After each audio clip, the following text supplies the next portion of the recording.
America, land of the free, home of the brave, and completely dominated by two political parties. Red versus blue, donkey versus elephant. Coke versus Pepsi, but with less appealing options. We're raised to pledge allegiance to this two-party system, but what if it's all a big, fat illusion? What if the choice between Democrats and Republicans is like choosing between a kick in the shins or a punch in the gut, painful either way?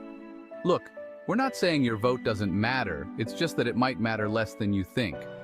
Think of it like this. You walk into a restaurant, excited for a delicious meal, and the waiter proudly announces, "Tonight we have two options, slightly stale bread or a bowl of lukewarm water." Not exactly appetizing, right? That's the two-party system in a nutshell. We're told it's about choice, about representing diverse viewpoints. But does it really?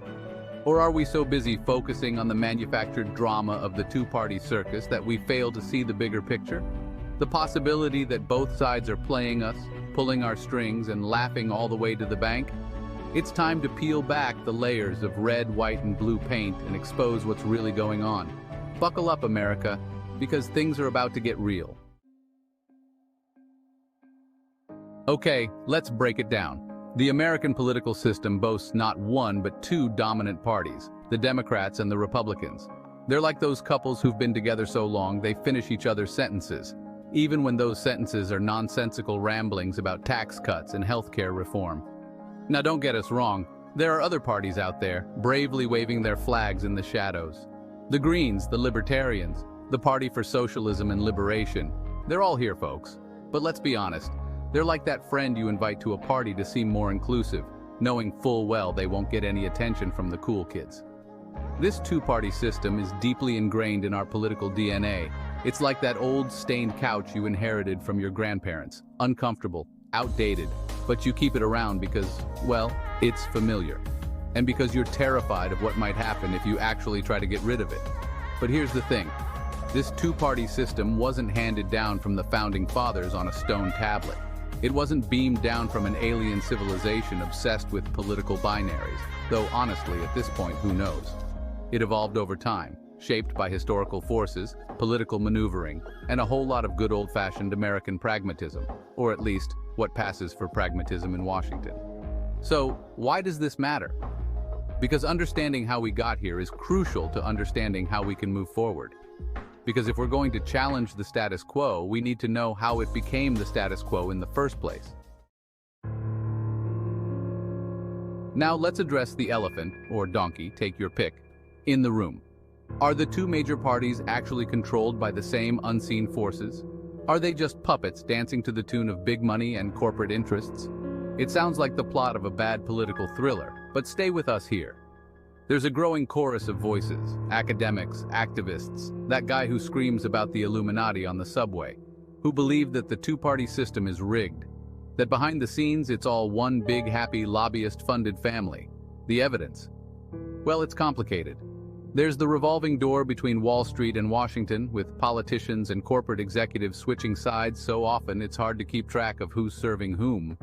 There's the obscene amount of money pouring into political campaigns, much of it from anonymous donors with deep pockets and even deeper agendas.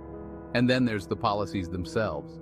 Time and again, we see both parties singing from the same hymn sheet when it comes to issues like bailing out big banks, waging endless wars, and generally prioritizing the interests of the wealthy and powerful over the needs of everyday Americans.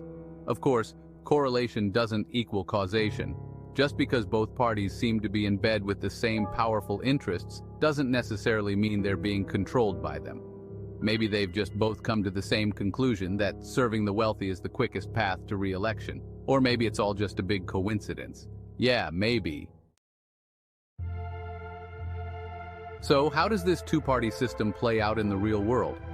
Let's start with elections. Remember that whole land of the free, home of the brave thing?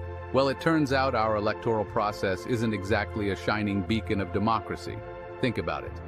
The two major parties control everything from voter registration to ballot access, making it incredibly difficult for third-party candidates to even get a foot in the door. It's like trying to break into a heavily guarded vault, only the vault is guarded by a bunch of guys in ill-fitting suits arguing about the national debt. But it's not just about elections. the two-party system has a stranglehold on policy making too. Both parties are so busy trying to score points off each other, so obsessed with winning the next election cycle, that they rarely have time to actually address the real issues facing the country. Climate change? Healthcare reform? Income inequality? Sure, they'll pay lip service to these issues, but when it comes to actually doing something about them, it's always the same old story. Gridlock, partisan bickering, and a whole lot of finger-pointing. The result? A political system that's increasingly dysfunctional, unresponsive, and out of touch with the needs of ordinary Americans. A system that seems more interested in maintaining the status quo than in actually solving problems. Don't forget to subscribe to our YouTube and our TikTok pages, hit that like or follow button, and don't forget to click that notification bell for all your daily conspiracy theory and hacker news.